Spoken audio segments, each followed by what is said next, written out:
We're here with Mr. Jeff Scheuer, and he's a writer and independent scholar. He's the author of Inside the Liberal Arts, Critical Thinking and Citizenship. Mr. Jeff has that book on Amazon. It accomplishes two ambitious goals at once. It explains the nature and purpose of liberal learning, and it offers a probing, accessible, guided tour of critical thinking. So we're going to find out today about how we can become better thinkers. We'll find out about Mr. Jeff Scheuer and his beliefs, ideas, opinions, knowledge, so much else. So, Mr. Jeff, how are you today?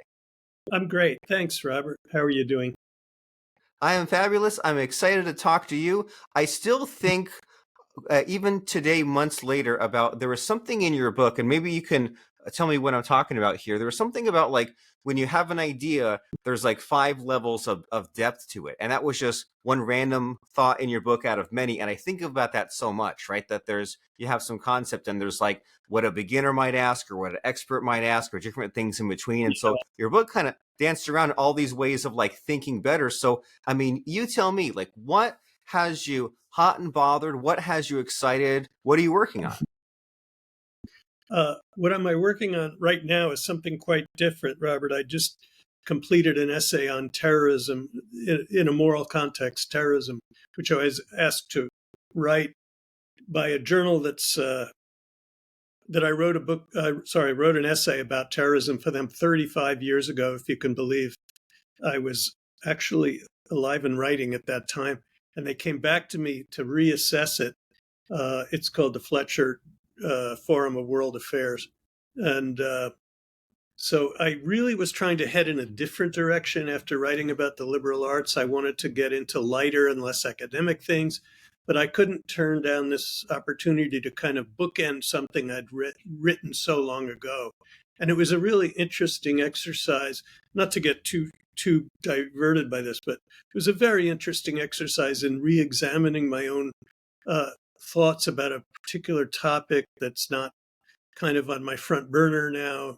It wasn't even really on my front burner then, but I had some ideas about how to look at it through a moral lens at the question of terrorism, which was very much alive in the late 80s and early 90s as it is today, and to reassess it. And what I found was, in a way that relates to my book, Inside the Liberal Arts, is that my views on international terrorism were more nuanced. I stand by some basic ideas that I had in that essay. I don't think it was wrong, but I find now that in spite of being older and creakier, I do have new ways of looking at it that are much more inflected by or informed by critical thinking and by the focus on language itself as the medium in which critical thinking swims, so to speak. So in a way, it's very much influenced by having written the book Inside the Liberal Arts, that I take a very different and more expansive and interconnected view of terrorism and other kinds of violence than I did 35 years ago. So it was kind of an interesting mirror on my own evolution, thought-wise. And now I'm going to do an essay on fascism, which I think is very pertinent to our situation in the world and in the United States right now. Also looking at it in terms of language, in terms of critical thinking, how we analyze a concept like fascism, how we apply it to what we're seeing, and so forth. So that's what gets me hot and bothered under the collar, as you put it right now. And I'm just about to start on that essay, and then continue to talk about the liberal arts. Well, wonderful. So it seems like in these many contexts, you are a thinker, you're a speaker, and you're a writer. And there's just been so many times when I would read some random newspaper article or blog post, and I would be like, hey, that gets me thinking, or that kind of helps articulate. Like sometimes I would have beliefs that were kind of scattered around, and I would be like, hey, that kind of like encapsulates a lot of what I'm saying. And so as far as like the value you provide, right, would you say like, are you a deep thinker, or like kind of like what would you say you do compared to other professions? Yeah, Well, my background is in philosophy, so I can't really run away from the label of deep thinker. It's just not possible.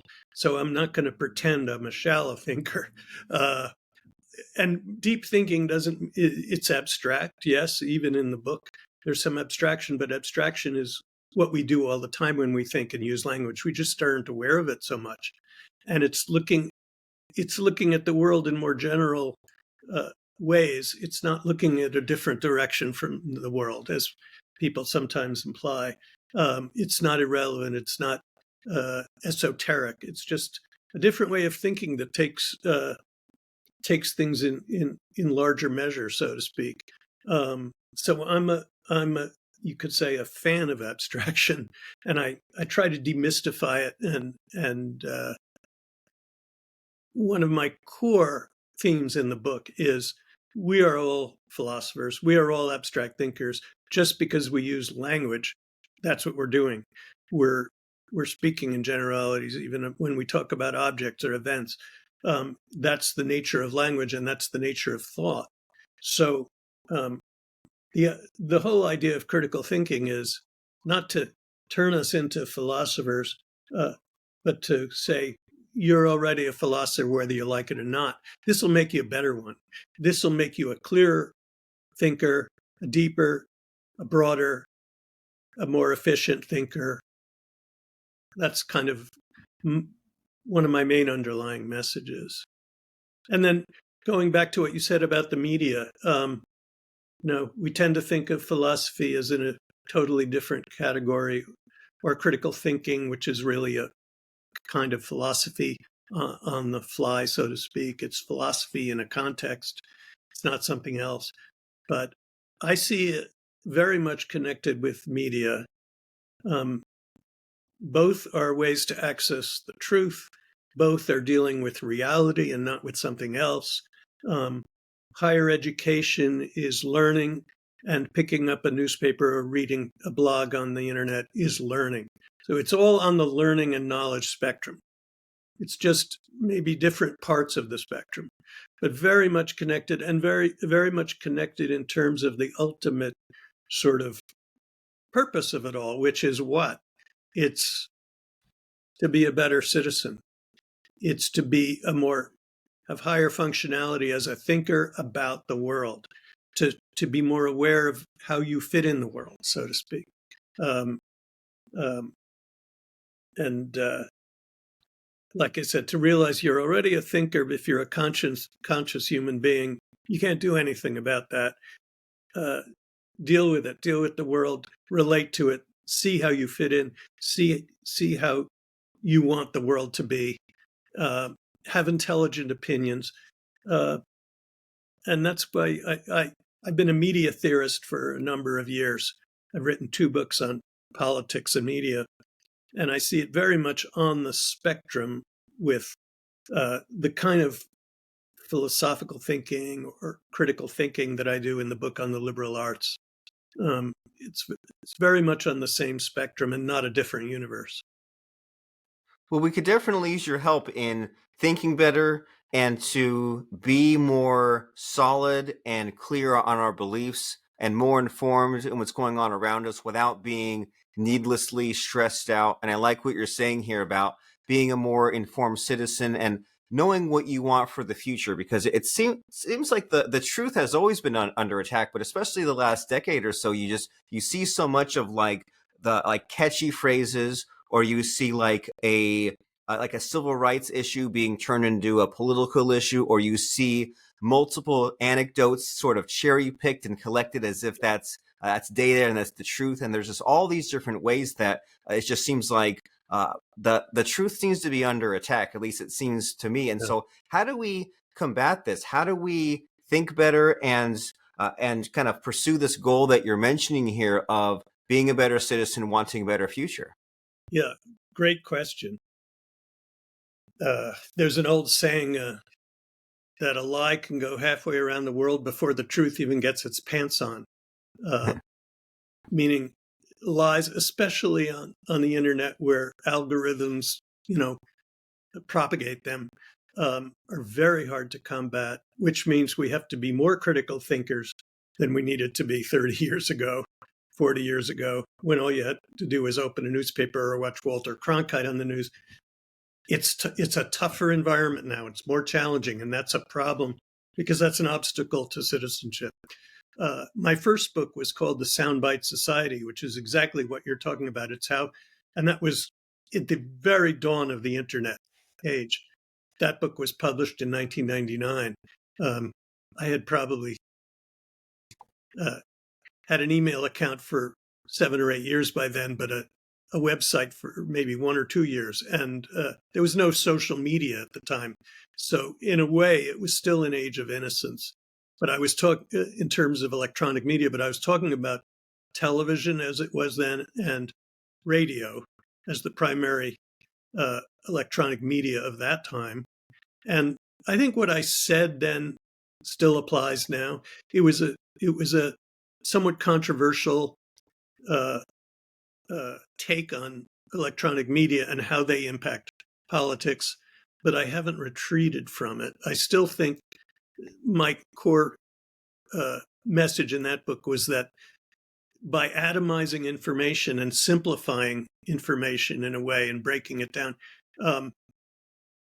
electronic media favor the right and hurt the left, because the left has a much more integrated, complex worldview. And I think electronic media were and still are barriers to seeing the world in that way, structural barriers, not intentionally or maliciously, but structurally, a bigger hurdle for progressive ideas and values than they are for conservative ideas and values. I'm not even sure we have any conservatism left in this country, but people have told me I should write the book or I should update the book for our times. And I wish I could, but I'm on to other things now. And I'd love to find a younger person to do that for me. That was the argument of the first book. And then I evolved, my attention drifted into the questions of journalistic excellence and democracy. That was the second book. It was called The Big Picture, Why Democracies Need Journalistic Excellence. And then I needed to get out of media theory for a while and try something a little new, although a lot of the ideas carried over. And that's how I got into thinking about the liberal arts, which is where I started, where my education started with philosophy.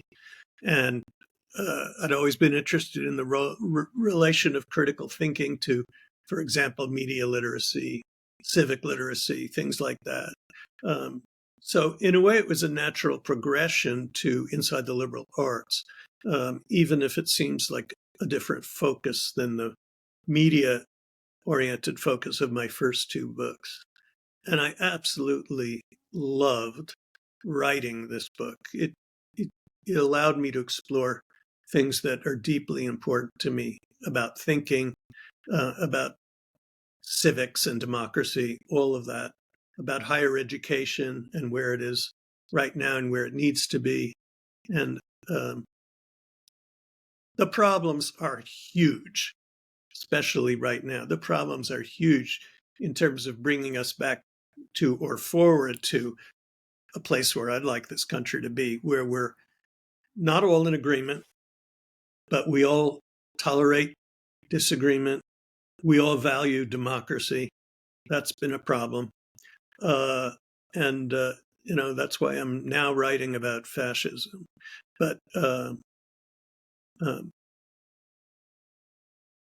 that's kind of where I'm going, and getting our culture and our system back to a healthy democracy, I think will take many years at this point. I think we're in real trouble. Yes, we are. And a lot of work to be done and a lot of things to think and do differently. And I love just hearing about your different accomplishments and ideas and kind of your writing adventures, right? And getting a better hold on what it is that you believe and exploring your own ideas through this kind of expression. It's great to hear about your enthusiasm in that way. And so as far as getting people excited about this book, Inside the Liberal Arts, like who should dive into it, and what will they learn in it? Um, Anyone who's really curious, anyone who really wants to be civically engaged in an intelligent way, um, I would say that it would span from particularly motivated high school students to many college undergrads, many graduate students, junior scholars. I think if you're been in academics a while, you're probably going to be familiar with my ideas. But if you're coming into it, or if you're just a person who's into lifelong learning, or being active, being engaged, being curious, it'll make you. I have to just say this: it'll make you a better thinker. I guarantee that. Wonderful. So, if you want to be a better thinker, you want to check out Inside the Liberal Arts. And then, as far as what you have coming up, like this book on fascism, like you said, it's a real timely subject, and you kind of sort of see the scariness happen, right? You see the admiration of the strong man. You see the attacking the marginalized groups that are simultaneously weak and strong. It Right. starts to sometimes check off the bullet point items. And so, as far as Exactly. getting us awareness and this book you're working on, like what should we know, and what are you writing that's unique, that's new? Good question again, Robert. It's not yet a book. It's an essay at this point that I haven't finished. But it was prompted by two things. First of all, the current political situation.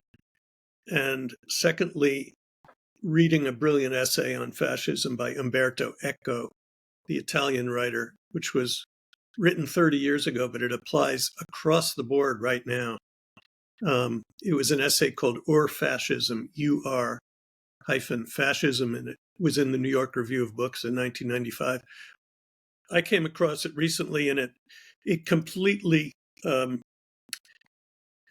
reflected and clarified my own ideas about what's going on right now. So my plan at the moment is simply to kind of plug that into the current situation and show how his approach, which breaks it down to different fascism, to different definitional components, and shows that historically, he grew up under Mussolini, by the way, in Italy, so he knows what he's talking about. Shows the different elements of fascism in different historical incidents and different types. They're not all the same, but they all have certain common elements, like what you mentioned, like the desire for a strong man. I think one of the most interesting aspects of it, and this is getting away a little from the liberal arts, but we're talking analytically here, so Sure. nothing totally escapes the liberal arts. One of the most interesting parts of it to me is the realization that I think applies in America right now, which is fascism is not an ideology. It's not a belief system or a thought system. It's a way of harnessing human emotions and almost bypassing thought. It's a way of using rage and resentment and prejudice, bringing out really the worst in people, as Hitler did, as Mussolini did, as Franco did in Spain, as in some ways Putin in Russia. I mean, all over the place. Each incident is different, as I said, but there's common bedrock, and that's what Eco talks about in his essay, and that's what I hope to do in mine. I wouldn't presume to update what he says, but I think I will expand on it a little and try to show how it's working right now in the American context. I think we're seeing a lot of fascism paradoxically, in our still somewhat democratic government. That's one of the paradoxes of fascism. But that's what I'll be writing about in the next couple of months. And I have a translator who will help me place it in a French journal, hopefully, and then we'll see if the English version can come out here. That's the plan. I wasn't really planning to write about politics as we enter this dark period, but I feel like I have to get this out. I have more escapist feelings that I have to battle against Sure. To stay in areas that are more comforting and to write about, but I feel like this is needed.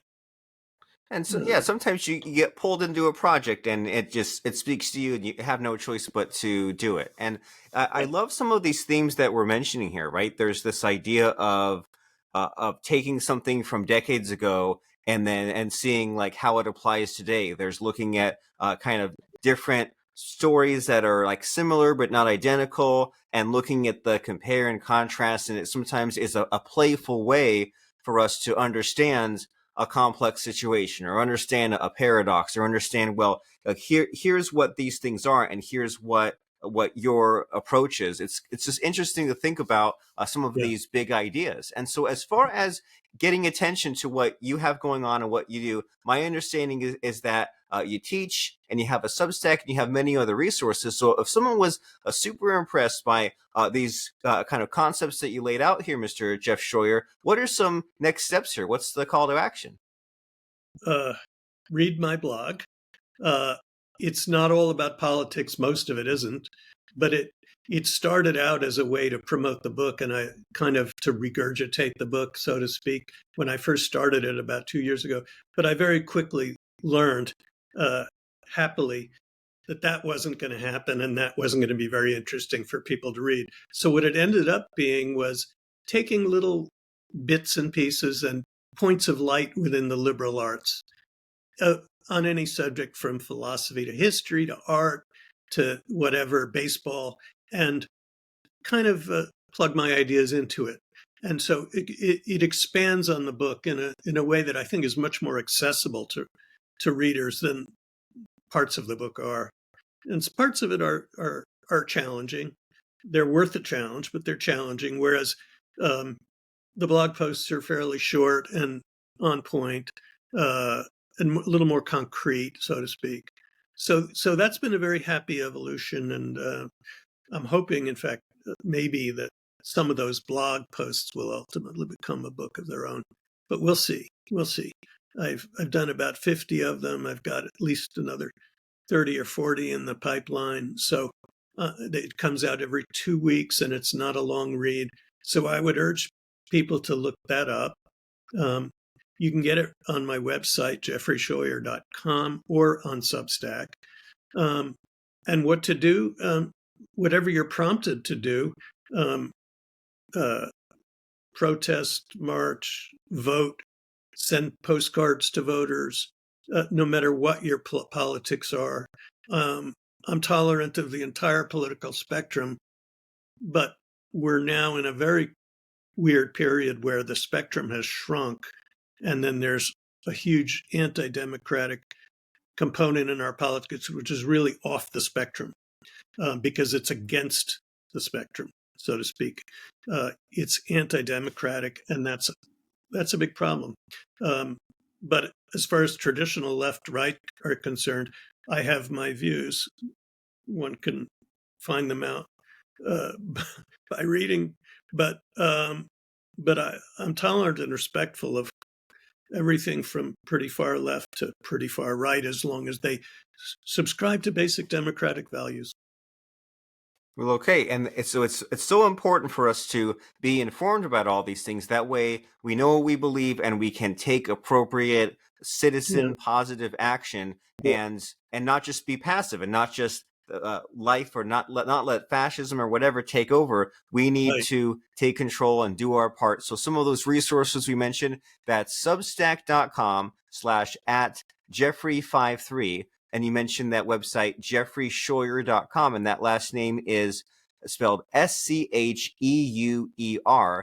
And then the book is called Inside the Liberal Arts, Critical Thinking and Citizenship. And as we're wrapping up here, Mr. Jeffrey, I usually don't like to sneak in a question near the end here, but you do all this blogging and you do all this writing, and writing consistently and having it be good takes discipline. And so do you have any like secret to your success on that front? Do you think, is there a reason why you're so prolific?